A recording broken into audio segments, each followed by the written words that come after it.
Hey friends.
I had an interesting little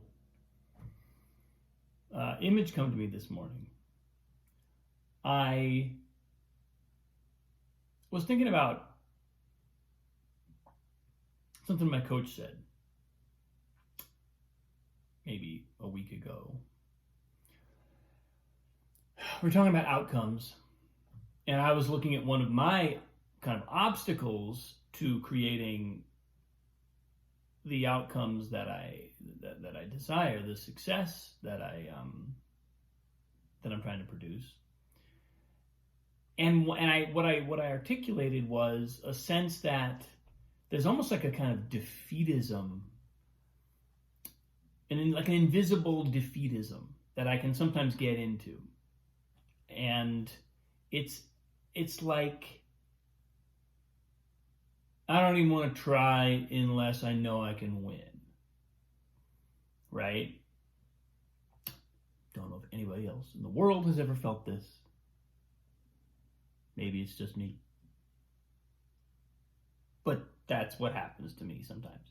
I get stuck on, and it's totally subconscious. This is something that I would never, if this entered my conscious mind, I would dismiss it as, that's ridiculous.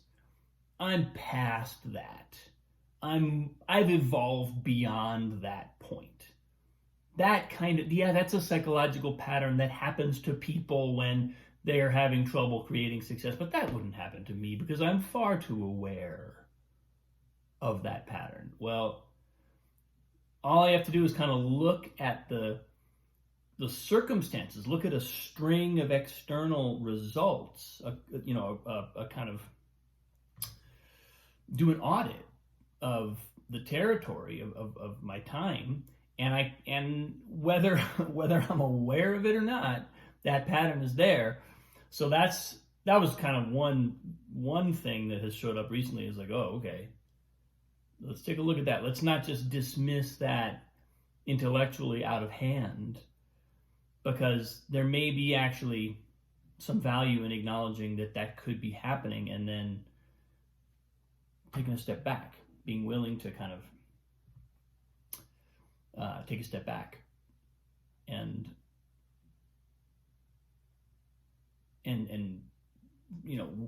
observe the pattern, and then ask myself, well, what other outcome is there that I'd prefer to create, and what actions can I choose? And it was in this context that the thing that started me talking this morning kind of came up, because I have a coach, and she comes from the Tony Robbins world, and in this world there's a lot of talk about outcomes. It's all about create your outcome. What's the outcome you're trying to create? Right? How many ways can I say it? And that's something that I thoroughly understand and agree with that approach. And there are times when that approach sort of grates against my natural inclination. I think as a kind of creative, I've done so much work, and so much of my best work, by being in a state of receiving, not knowing what I'm doing. I may have an intention to produce a certain kind of piece, or I may be looking for a certain kind of insight to come to me around my teaching, around my own practice, whatever. But so often those insights show up in the way that I'm not looking for them, and in the way that my sort of attachment to an outcome is actually not helping. So this brings me to the conversation that I had a week ago with my coach, where she said, I said something like, well, I think I have a pattern that doesn't want to engage with something unless I know I can win. And I was like, well, that's fun to see. Great. All right, let me take a beat there. And what she said was, it's not about winning. It's not about the outcome. It's about who you become along the way. And this is coming from, from the Tony Robbins, very external results oriented world person.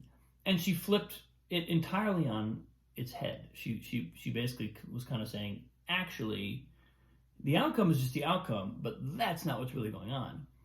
And I found that both kind of cool that came through her, but also it really helped me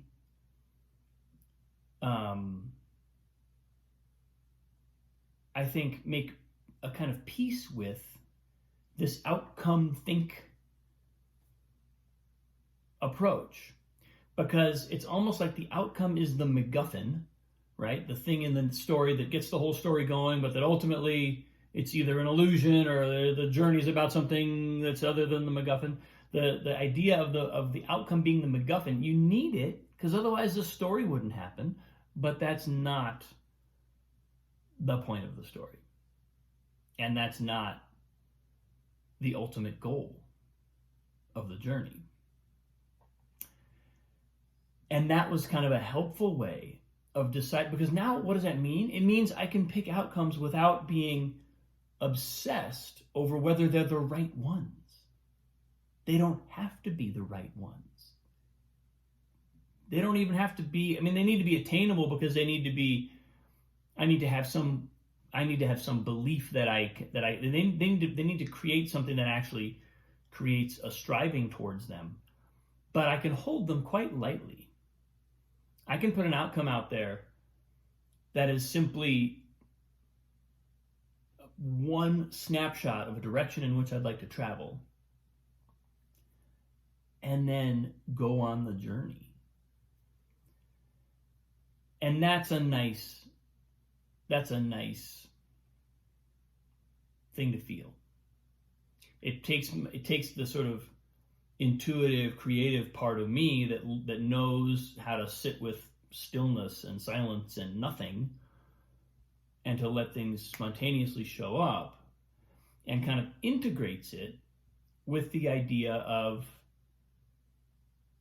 creating outcomes, really consciously creating outcomes, and being serious about them, but being serious about them in the way that, about the way that we're serious about anything that's in our practice. We want to be deadly serious about it and also completely unattached. Right? That's kind of the trick. And I think that's the knife edge you're walking when we're kind of swimming in this outcome-based work or world. It feels like a psychological territory. It's a kind of consciousness that really thrives on choosing an external result in the world and producing that. And some of us are more comfortable there, happy there, inspired by that than others. But this perspective that I kind of came to this morning helps unite them almost, or at least integrate them into parts of the same process, and in many ways mutually supportive rather than in any kind of conflict with each other. So it's nice to have that come through. Nice way to kind of start the day.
That's where I am today, people. Thanks for watching. Appreciate you. Have a great day. I'll see you soon.